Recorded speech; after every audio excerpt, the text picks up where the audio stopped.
Hey Cakenistas, it's Marisha. It is springtime already. Easter bunnies are about to start hopping up on the ground. The flowers are about to bloom. Everything is about to just happen. Life is about to go down. So with spring comes Easter. I am going to make an Easter bunny cake. No, not the one that I did from a couple years ago that you guys love. We're actually going to use a 6-inch cake and we're just going to decorate it to make it look like a beautiful Easter bunny. If you haven't done so yet, please press the subscribe button, subscribe to this channel, and press on the notification button. More importantly, or else I will get lost all up in that cake sauce. We don't want that. I guess cake sauce is buttercream, huh? Or icing? Interesting. Let's get started. Now here is my 6-inch cake. It is filled and crumb coated and ready to go. I have made a very light gray buttercream, and then we're going to use tip number 233, usually a grass tip or a fur tip. We're going to start to pipe our fur for our bunny. Start at the base of the cake and then work your way up. Yes, it's time consuming, so put on some music, watch a show, have a good conversation, and this will fly by.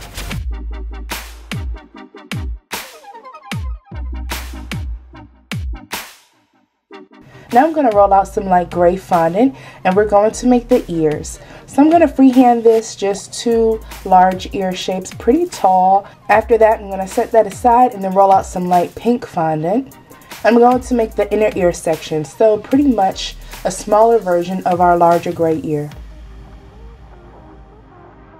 Now instead of toothpicks, which is what I would usually use, I'm going to use some gum paste plant wire. Like when you're making your gum paste or your fondant flowers, you usually use this wire, and it's really great because you can actually bend the ear a little bit to your liking. You know, I thought about that. It's just things like that that's going to set this cake apart. So I'm going to adhere all of those pieces together with a little bit of water.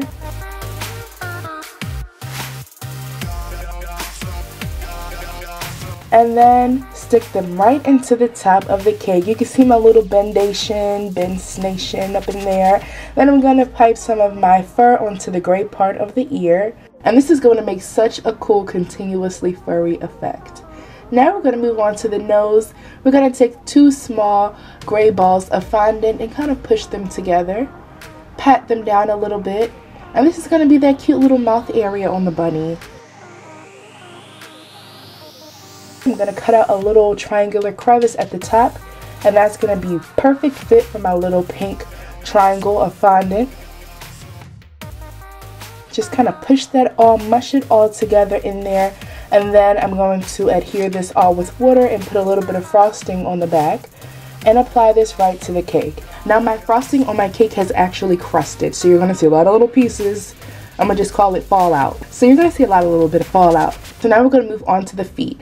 You're going with 2 medium-sized gray balls of fondant, and then you're just going to make 2 notches in them, and those are going to make the toes.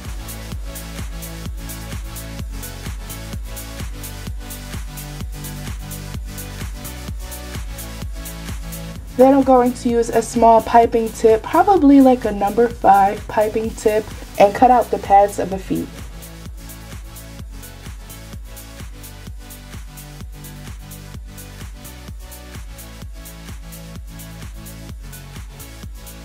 And I put a toothpick on the inside of the cake so that I can just stick my feet right onto the cake with no problem. Of course, if your frosting is still nice and soft, which it should be, then you can just attach it like that. I'm gonna move on to the eyes. Once again, light gray fondant. I'm in a nice clean line, and I'm using a half of a piping tip to cut out large circles. That was actually the Russian piping tip. I really like using that because it's super large. I'm just gonna make it kind of slant on the inside a little bit to give it some character.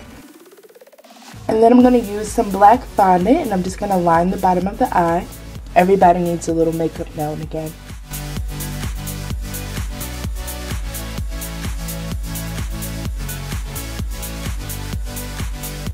Now, I would prefer to not have to use toothpicks for something thin like the eyes. However, I frosted it a couple days in advance. I'm just putting that out there. And so, you know, I couldn't just stick it to the cake like I normally would be able to. But, you know, you guys aren't going to have that problem. Y'all aren't going to have that problem. Tell me this thing isn't coming alive right before your eyes.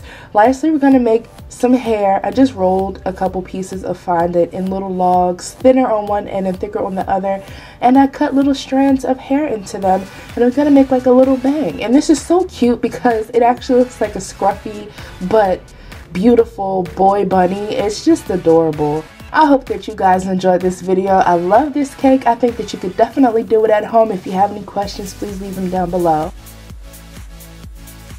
Couture in a fluffy bunny cake. Bye guys.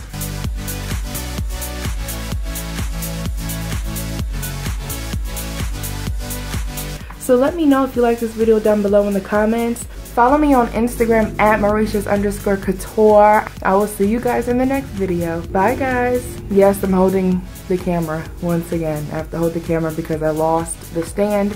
So if you see a little bit of shakeage, it's my arm and it's tired. Bye guys.